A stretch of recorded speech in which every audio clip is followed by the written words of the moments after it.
혹시 이런 생각을 해보신 적 있으신가요? 젊을 땐 혼자가 두려웠는데, 이제는 오히려 혼자가 더 편한 나를 발견한 순간들.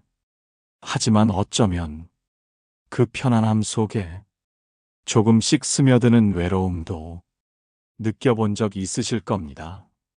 현재 우리나라에는 213만 명이 넘는 분들이 혼자 살고 계십니다. 이는 어르신 가구 10곳 중 거의 4곳에 해당하는 정말 많은 숫자입니다. 그리고 이 숫자는 매년 늘어나고 있습니다. 혼자 사는 것, 그것은 더 이상 특별한 일이 아닙니다. 오늘 이 시간엔 노후에 혼자서도 인생을 즐기고 사는 법, 그리고 그 안에 담긴 장자의 지혜를 함께 나눠보려 합니다. 여러분과 함께 걸어갈 이 여정에서 우리는 3가지 핵심을 살펴볼 것입니다. 첫째, 왜 우리는 혼자 사는 삶이 어렵게 느껴질까요? 둘째, 2000년 전 장자는 어떻게 홀로 써도 행복한 삶을 살라고 말했을까요? 셋째, 오늘부터 당장 시작할 수 있는 실제적인 방법은 무엇일까요? 자, 그럼 이제 시작해 볼까요? 왜 우리는 혼자 사는 삶이 낯설까? 첫 번째 이야기로 넘어가 보겠습니다. 혼자라는 말은 때로 외로움으로 느껴지곤 합니다. 특히 우리 세대는 가족과 이웃들과 함께 살아왔기 때문에 더욱 그럴 수 있습니다. 실제로 조사해 보니 혼자 사시는 어르신들이 우울감이 16명 중 1명, 부부가 함께 사시는 분들은 13명 중 1명 정도로 차이가 나타났습니다. 또한 5명 중 1명 정도는 도움받을 수 있는 사람이 아무도 없다고 답했습니다. 이런 현실 앞에서 우리는 어떻게 해야 할까요? 여기서 장자의 지혜가 필요합니다. 장자는 이렇게 말했습니다. 물고기는 물에 살고 사람은 자연의 이치에 살죠. 물고기가 물을 잇듯 자연의 흐름에 사는 사람은 외로움을 잇습니다. 이 말의 의미는 무엇일까요? 외롭지 않기 위해 무언가를 억지로 채우려 하지 말고 자연의 흐름과 하나가 되면 혼자 있어도 충분하다는 뜻입니다. 그럼 이제 장자가 제시한 구체적인 방법들을 살펴보겠습니다. 혼자서 인생을 즐기는 장자의 방식. 이제 2번째 이야기로 넘어가 보겠습니다. 장자는 어떻게 혼자서도 행복한 삶을 살 수 있다고 했을까요? 첫 번째 지혜는 자연스럽게 사는 것입니다. 장자는 이렇게 말했습니다. 큰 나무는 쓸모없다고 여겨져 베이지 않기 때문에 오래 살 수 있다. 이 말이 우리에게 주는 교훈은 무엇일까요? 지금의 나는 누군가에게 쓸모 있어야 한다는 생각보다는 존재하는 것 자체로 충분하다는 것입니다. 남에게 도움이 되는 사람이 되려고 애쓰기보다 나 자신에게 솔직한 사람이 되는 것이 중요합니다. 아무것도 하지 않아도 괜찮습니다. 그저 여기에 있는 것만으로도 의미가 있습니다. 2번째 지혜는 마음을 비우는 것입니다. 장자는 이렇게 말했습니다. 그릇은 텅 비어야 무언가를 담을 수 있다. 마음속에 쌓아둔 상처, 후회, 아쉬움, 그 자리에 기쁨이 들어올 수 있도록 비워야 합니다. 매일 저녁 스스로에게 물어보세요. 오늘 내가 내려놓은 것은 무엇인가? 세 번째 지혜는 남과 비교하지 말고 있는 그대로 바라보는 것입니다. 장자는 이렇게 말했습니다. 세상에는 크고 작은 것이 없다. 그것은 모두 사람이 나누어 놓은 것이다. 친구가 손자와 노는 모습이 부럽고 다른 사람들은 더 행복해 보일 때 장자는 모든 것은 본래 똑같다고 말합니다. 세상의 모든 존재는 같은 하늘 아래 있는 것, 비교하는 마음이 괴로움의 시작이라는 가르침입니다. 이제 이론을 넘어서 실제로 써볼 수 있는 방법들을 알아보겠습니다. 장자의 지혜와 함께하는 혼삼 루틴 5가지. 세 번째 이야기로 넘어가 보겠습니다. 실제 연구에서 장자의 가르침대로 사는 방법을 8주간 실천해 본 결과 우울한 마음이 많이 좋아지고 삶이 더 만족스러워졌다고 나타났습니다.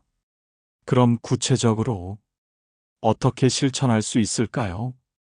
첫 번째 방법, 아침에 차 한 잔 마시며 하루를 맞이하기입니다.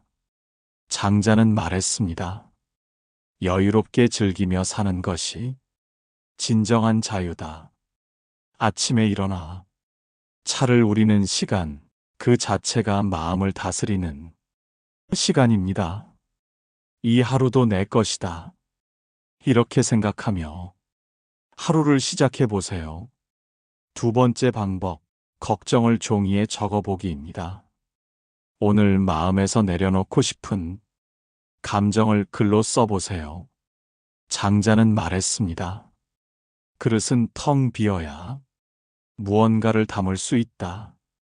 마음속 걱정을 종이에 옮겨 적고 그것을 구겨서 버리거나 찢어버리세요.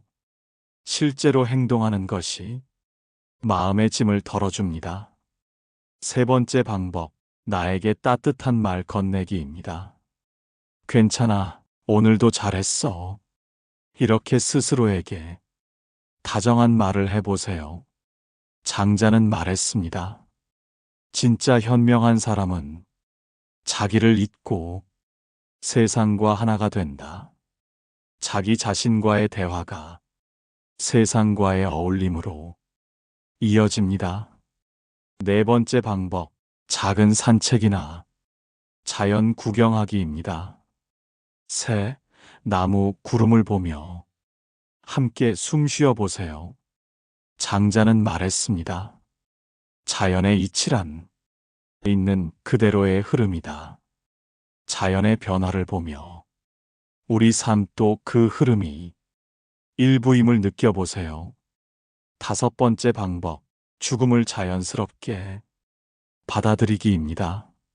삶과 죽음 모두 자연의 일부로 생각해 보세요. 장자는 말했습니다. 죽음은 봄이 여름으로 바뀌는 것처럼 자연스러운 일이다. 이런 마음을 가지면 매 순간이 더욱 소중해집니다. 이제 장자의 가장 유명한 이야기를 통해 죽음에 대한 지혜를 더 자세히 살펴보겠습니다. 죽음을 자연스럽게 받아들이는 지혜 마이너스 장자의 아내 이야기. 네 번째 이야기로 넘어가 보겠습니다. 장자에게는 아주 유명한 일화가 있습니다. 장자는 사랑하는 아내가 세상을 떠났을 때 슬퍼하지 않고 북을 치며 노래했습니다. 친구가 놀라서 물었습니다. 어떻게 아내가 죽었는데 노래를 부를 수 있냐고. 그러자 장자는 이렇게 답했습니다. 처음엔 나도 슬펐다. 하지만 생각해보니 그 사람은 원래 없던 곳에서 왔다가 다시 돌아간 것뿐이야. 이것은 차가운 마음이 아닙니다. 깊은 사랑에서 나온 지혜입니다. 삶과 죽음도, 만남과 헤어짐도 그저 자연의 흐름일 뿐이라는 것을 받아들이는 순간 우리는 삶을 더욱 풍요롭게 즐길 수 있습니다. 혼자라는 것도 마찬가지입니다. 외로움이 아니라 자유로움으로 바라볼 수 있습니다. 요즘 조사를 보면 어르신분들의 76%가 스마트폰을 쓰시고 74%가 인터넷을 사용하고 계십니다. 이는 여러분이 새로운 만남과 배움에 열려 있다는 증거입니다. 혼자라는 것은 고립이 아니라 선택의 자유를 뜻합니다. 무엇을 할지, 누구와 시간을 보낼지, 어떻게 살아갈지를 스스로 정할 수 있는 자유 말입니다. 이제 마지막 이야기로 넘어가 보겠습니다. 마지막 이야기를 시작하겠습니다. 장자의 가르침은 어렵지 않습니다.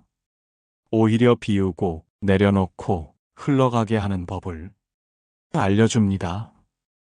혼자라는 것은 부족한 것이 아니라 오히려 진짜 나를 만나는 시작입니다. 장자는 마지막으로 이렇게 말했습니다. 진짜 자유란 남에게도 나 자신에게도 억지로 무언가를 바라지 않는 것이다. 여러분이 지금 혼자 계신다면 그것은 부족함이 아니라 완전함입니다. 여러분이 지금 외롭다고 느끼신다면 그것은 비어 있음이 아니라 가능성으로 가득함입니다. 연구에 따르면 장자의 가르침을 실천한 사람들은 2달 정도 지나면서 눈에 띄는 변화를 경험했습니다. 우울한 마음이 줄어들고 삶이 더 만족스러워졌으며 무엇보다 마음의 평화를 찾았습니다. 여러분도 오늘부터 작은 것부터 시작해 보세요. 아침에 차 한 잔 마시며 하루를 맞이하고 걱정을 종이에 적어 내려놓고 자연을 보며 흐름을 느껴보세요. 30일만 해보시면 분명 변화를 느끼실 것입니다.